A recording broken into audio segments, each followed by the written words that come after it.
waxaan waa dulmi dalka anaga ugu badan waxaan aan joojino maxaa u taageeraysaa qabiil ama waxbarasho ka bixiyo ma cunug ku siiya mustaqbalka kaliya oo dalka ku leedihiin waa kaas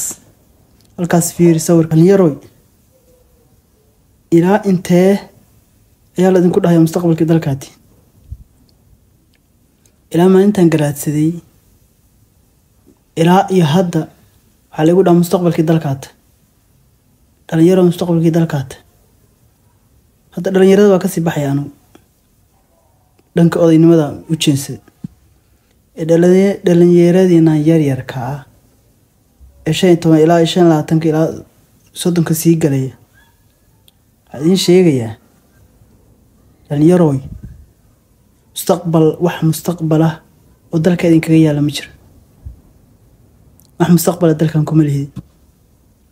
mustaqbalka kaliya oo dalka ku leedihiin waa kaas halkaas fiir sawirka dad 100 ku dhow oo xabaal wadareed loo sameeyo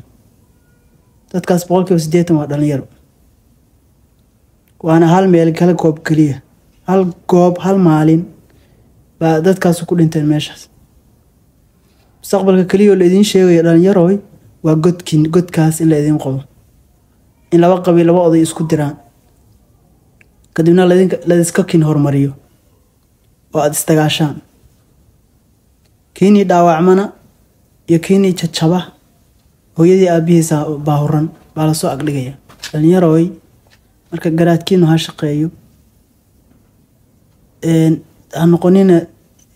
baalkii baasiin lagu shubo dabkii markuu bixi waayo lagu daarto ama kabriid taraq waxa doonto aqoon dabka lagu shito dabku markuu horo si fiican u basana lama baahna aan noqoteen kabriid dabka lagu shito arkaysa mid jaahila oo aan diin iyo maadi midna baran ba fiidow soo duubaya dagaalka intuu tago socda dadka ugu badan ka falcelinaya waa dhalinyaradii wax baratay oo jaamacadaha ku jiray ama iskoolada ku jiray ama wax baratay la ajrin reehbel yahay oo ku faraxsan marka waxa ogaataa qof kasta dadka ugu badan oo waxa hurinayaan colaadaas dadka dibadda jira way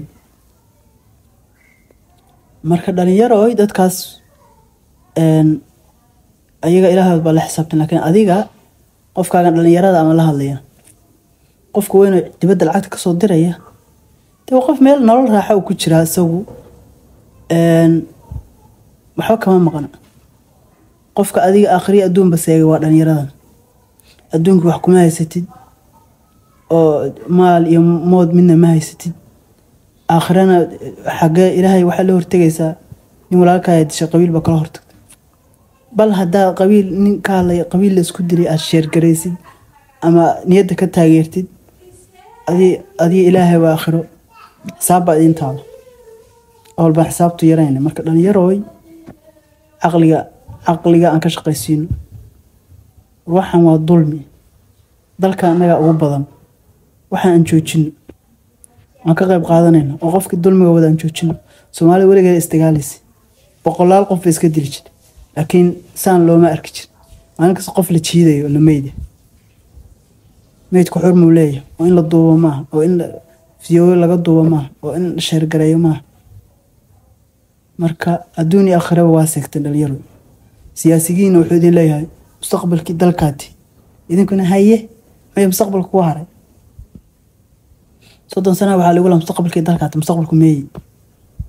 dhalinyaro kiini dabcan inuu wax qabsado ama urur sameeyo ama wax xun abaabulo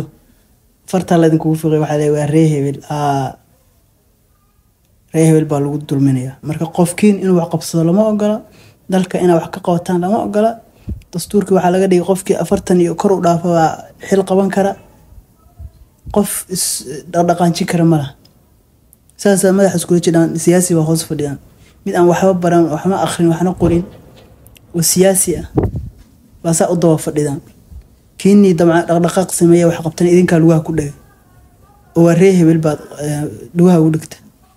dulmigaas ku jiraysan hadina sida isu dhaan reehbel maxay ku qabtaan bal qabiilka wuxuu ku qabtay ish 5.5 data am ku shuba waxa 5 shaah ku cabtay ku shuba bal waa ninka kaliya oo dhihi kara qabiil baa bontifeef lacag ay siiyey ma jiro. maxaa u taageeraysaa qabiil? ama waxbarasho kaa bixiya ma cunug ku siiya? bal qabiil maxaa ku filan waxaan ka haysa adiga inaad ku dulmatid maaha. kiini wax barto xoogaa dhaqaaqana oo ma ganacsi sameeya ama aqoon yeesha mid jaahila soo baxaya uu dilaya laakiin reer hebel u yahay idinkaa ku dulman. in miskiin meel iska jooga loo imaan iska ganacsanay shan xabba lagu dhufanay waa reer hebel.